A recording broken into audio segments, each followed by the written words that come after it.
S V ನ್ಯೂಸಿಗೆ ಸ್ವಾಗತ. ಎಲ್ಲ ವೀಕ್ಷಕರಿಗೆ ನಮಸ್ಕಾರ. ನಾನು ಸಂಧ್ಯಾ.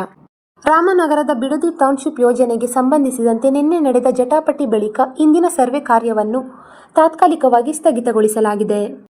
ಅಧಿಕಾರಿಗಳು ಹಾಗೂ ಪೊಲೀಸರ ಮೇಲೆ ಹಲ್ಲೆ ನಡೆಸಿದವರ ವಿರುದ್ಧ ಕಾನೂನು ಕ್ರಮ ಕೈಗೊಳ್ಳಲಾಗಿರುವುದು ಎಂದು ರಾಮನಗರ ಜಿಲ್ಲಾ ಪೊಲೀಸ್ ವರಿಷ್ಠಾಧಿಕಾರಿ ಶ್ರೀನಿವಾಸ್ ಗೌಡ ಅವರು ಎಚ್ಚರಿಕೆ ನೀಡಿದ್ದಾರೆ.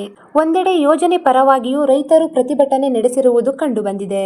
ನಾವು ಸ್ವಯಂ ಪ್ರೇರಣೆಯಿಂದ ಜಮೀನು ನೀಡಲು ಒಪ್ಪಿದ್ದೇವೆ.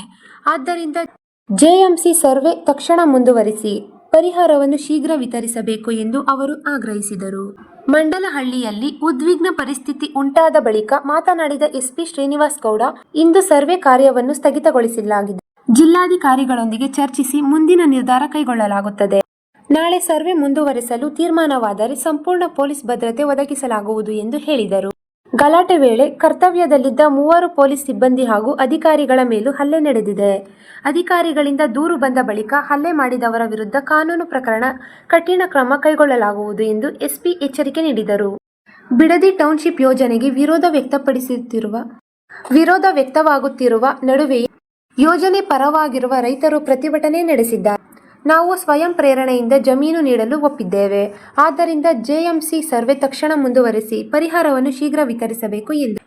ಕೆಲವರು ರಾಜಕೀಯ ಉದ್ದೇಶದಿಂದ ಯೋಜನೆಗೆ ವಿರೋಧಿಸುತ್ತಿದ್ದಾರೆ. ಅವರ ಕಾರಣಕ್ಕೆ ಇಡೀ ಯೋಜನೆ ನಿಲ್ಲಬಾರದು.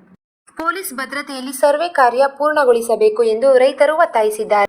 ಒಂದೆಡೆ ಯೋಜನೆ ವಿರೋಧಿ ರೈತರು ತಡೆದು ಅಧಿಕಾರಿಗಳ ಮೇಲೆ ಹಲ್ಲೆ ನಡೆಸುತ್ತಿದ್ದಾರೆ. ಮತ್ತೊಂದೆಡೆ ಯೋಜನೆ ಬೆಂಬಲಿಸುವ ರೈತರು ಸರ್ವೆ ಮುಂದುವರಿಸುವಂತೆ ಆಗ್ರಹಿಸುತ್ತಿದ್ದಾರೆ. ಒಟ್ಟಾರೆ ಬಿಡದಿ ಟೌನ್ಶಿಪ್ ವಿವಾದ ಮತ್ತಷ್ಟು ಗಂಭೀರ ಸ್ವರೂಪ ಪಡೆದುಕೊಂಡಿದೆ ಎಂದೇ ಹೇಳಬಹುದು.